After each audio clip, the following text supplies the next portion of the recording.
lagi baca portal berita nih. Ya, setiap pagi kita cek-cek berita apa nih yang lagi rame untuk menambah informasi.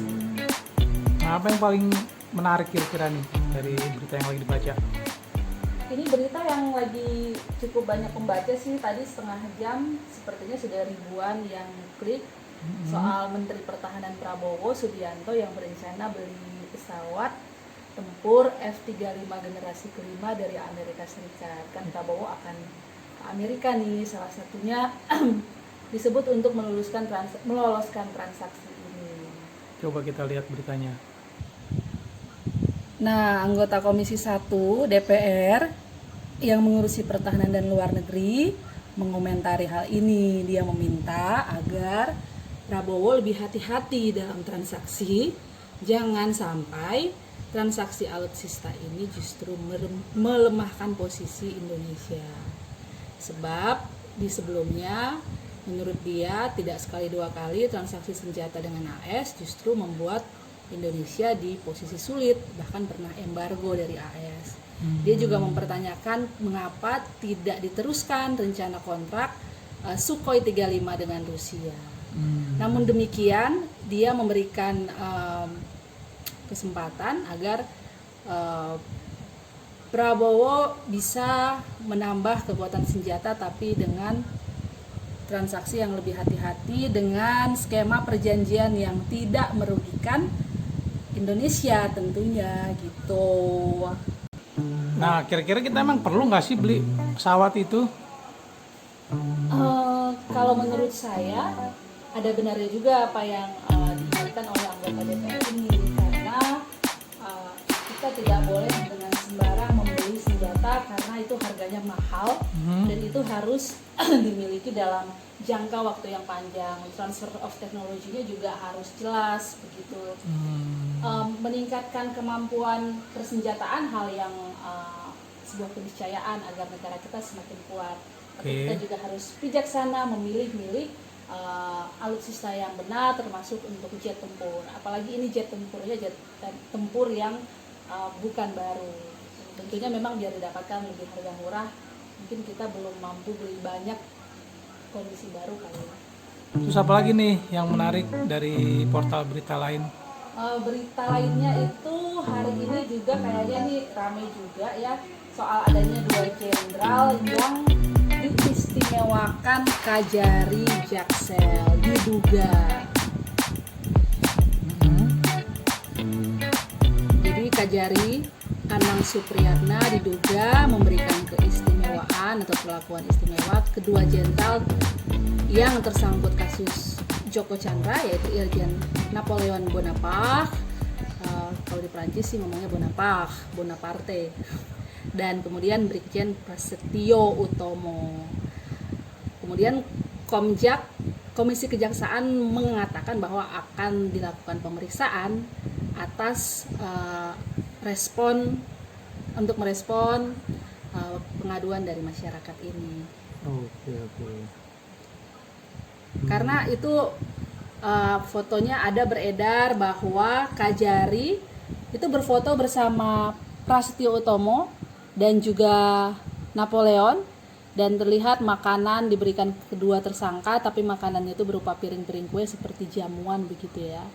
Padahal kan sebenarnya dalam hukum tidak boleh ada yang diistimewakan alias equality before the law. Gitu ceritanya. Kok ada aja ya pengistimewaan zaman sekarang?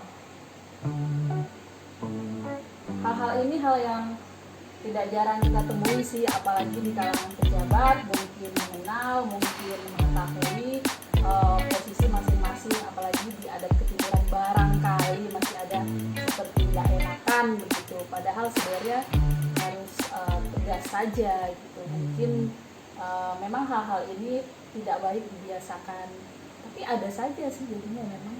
Oke. Nah, itu kan tadi portal berita, apalagi nih di Kalau di Twitter, saya juga ngecek Twitter ya, hari ini ada 3 yang 1 jam terakhir di tren Indonesia itu soal Refli Harun, Jokowi, dan ulama dukung Despi. Ini ya trennya ya.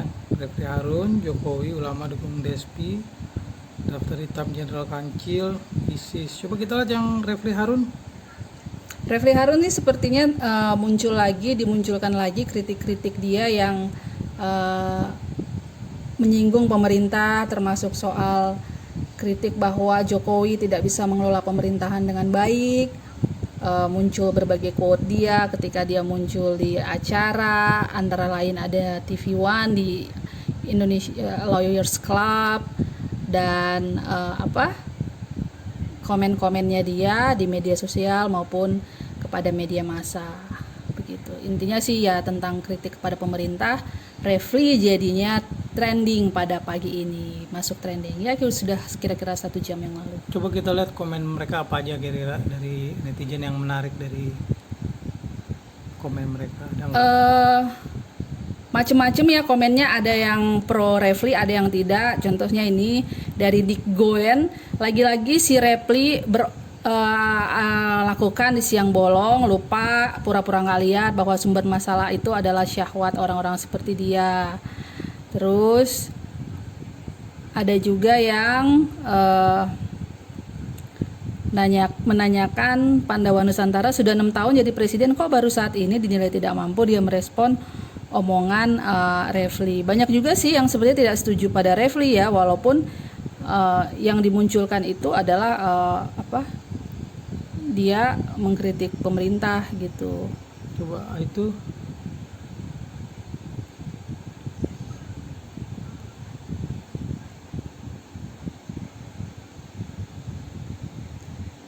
Salah satunya yang saat Refli menyoroti sikap pemerintah lebih sibuk cari dalang demo ketimbang substansi. Di konteksnya demo Omnibus Law. Komen-komen netizen antara lain, Refli Harun ini dendam dan benci dengan pemerintah, jadi apapun yang dilakukan pasti suatu keburukan. Ada juga yang mendukung dengan komentar secara profesional, ya seharusnya sesuai dengan apa yang disampaikan oleh Refli Harun dan lain-lain. Oke.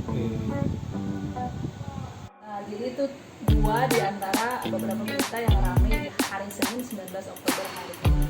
Yang pastinya biasa siang, sore, malam akan terus ada berita-berita yang ramai dan juga viral dan trending.